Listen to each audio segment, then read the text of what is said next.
Au nom du Père, du Fils et du Saint-Esprit, ainsi soit-il. Un grand nombre de personnes sur terre affirment que Jésus-Christ n'est pas Dieu. Pour les juifs et les athées, Jésus n'est rien d'autre qu'un homme. Pour les musulmans, il se révèle être un grand prophète. Cependant, dans les deux cas, il n'est jamais question de divinité.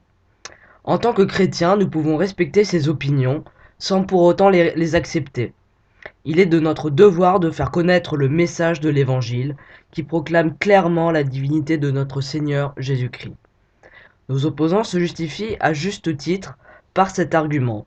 Dans le Nouveau Testament, Jésus n'a jamais dit de manière explicite « Je suis Dieu ». Nous allons montrer le contraire.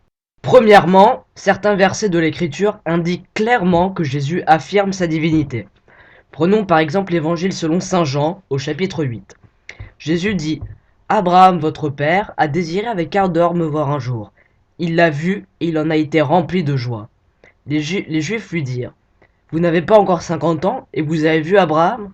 Jésus leur répondit « En vérité, je vous le dis, je suis avant qu'Abraham fût. » Jésus s'approprie alors le titre sous lequel Dieu s'était révélé à Moïse.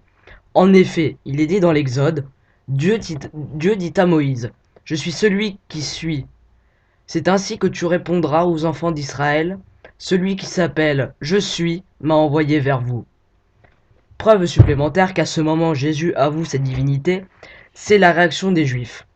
Tout de suite après ces propos, les Juifs tentent de lui jeter des pierres afin de le tuer, car à l'époque, s'auto-proclamer Dieu entraînait une condamnation à mort immédiate. De même, Jésus-Christ déclare « Celui qui m'a vu a vu le Père » ou encore « Mon Père et moi, nous sommes un ».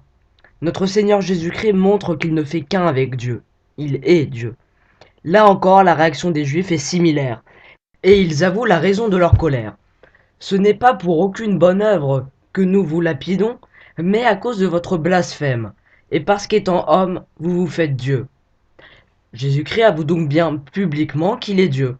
Nous pourrions pour finir cette partie donner d'autres versets qui confirment cette idée, comme les premiers mots de l'Évangile. Au commencement était le Verbe, et le Verbe était avec Dieu, et le Verbe était Dieu. Ou encore, en lui, habite corporellement toute la plénitude de la divinité. Et car Dieu était en Christ. Deuxièmement, nous constatons que dans de nombreux versets, le nom du Christ est mis en parallèle avec le nom de Dieu. La preuve par ces deux exemples. Il est écrit dans Isaïe « Je suis Dieu, tout genou fléchira devant moi, toute langue jurera par moi. » Et dans les Philippiens « Afin qu'au nom de Jésus, tout fléchisse et toute langue confesse que Jésus-Christ est Seigneur. » Deuxième exemple, il est écrit encore une fois dans Isaïe « Une voix crie, préparez au désert le chemin de l'Éternel. » Et il est écrit dans Matthieu « Préparez le chemin du Seigneur. » Aussi, nous savons que notre Seigneur Jésus-Christ possède des pouvoirs qui n'appartiennent qu'à Dieu seul. Premièrement, il pardonne les péchés, comme c'est écrit dans Marc. Jésus, voyant leur foi, dit au paralytique « Mon enfant, tes péchés sont pardonnés. » Il y avait là quelques scribes qui se disaient « Comment cet homme parle-t-il ainsi? Il blasphème. Qui peut pardonner les péchés, si ce n'est Dieu seul ?»